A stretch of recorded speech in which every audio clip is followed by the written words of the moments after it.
दिलवा फिसल गइल, जनमे निकल गइल, भइनी बेहोश तोहरा गुनिया से।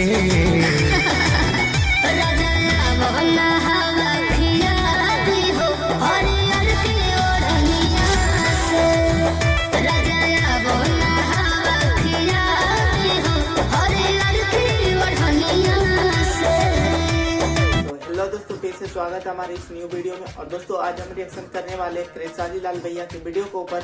और इस वीडियो का टाइटल है दोस्तों हरियल की ओढ़निया, खेसारी लाल यादव और डोरी सजा के रखना हमारे पाली Dubey.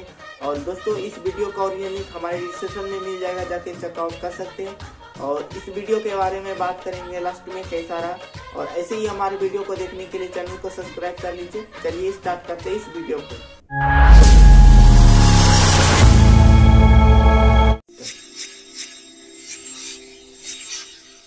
SRK music on music. Wow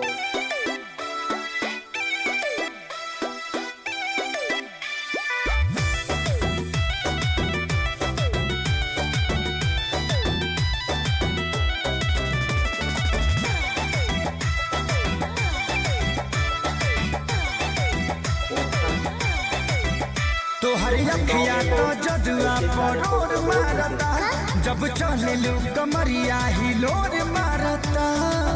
हाँ कहिले ना। हाँ हाँ हाँ हाँ तोहरी अखिया तो जदुआ परोर मारता, जब चले लू कमरिया हिलोर मारता। दिलवा फिसल गइल, जनमे निकल गइल, भइनी बेहोश तोहरा गुनिया से।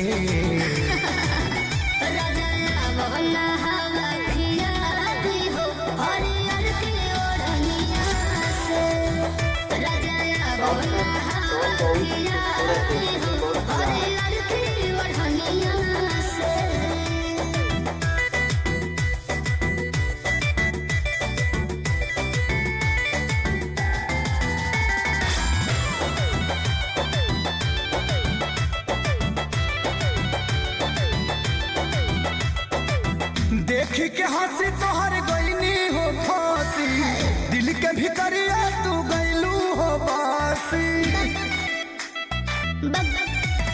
जनता के घुमावा हो, अपन मर्जी बतावा। बोला बोला लल चल जियरा बा, हहर तहियरा बा, जतरा बना दो दही बुनिया से।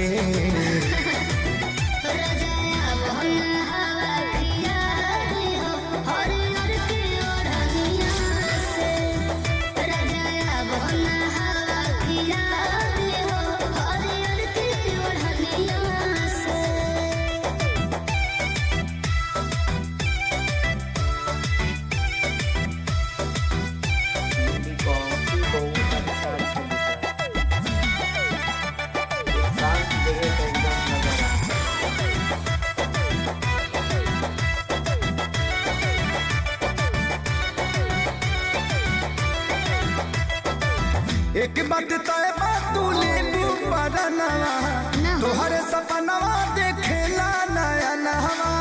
पागल हो गइल बड़ा का? तहरा दिल के दवाई हो, हमरा लगे भेटाई हो। नियर जाए द हमके नहाए द, अपना मोहब्बत के पनिया से। तनी हमरा के हवा खिया हो, हरिहर की ओढ़निया से। तनी हमरा के हवा खिया हो, हरिहर की ओढ़निया से।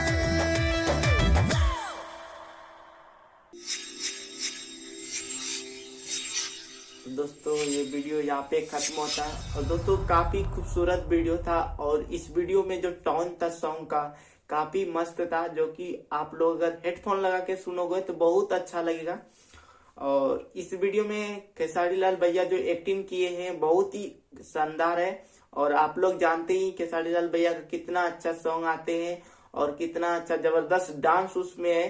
तो काफी उम्मीद है कि आप लोग को भी अच्छा लगेगा। और ये इस वीडियो को फुल वॉच करने के लिए हमारे डिस्क्रिप्शन में लिंक है, उसको चेकआउट कर लीजिए। और ऐसी ही वीडियो देखने के लिए हमारे चैनल को सब्सक्राइब कीजिए। फिर मिलेंगे नेक्स्ट वीडियो में, तब तक के लिए धन्यवाद।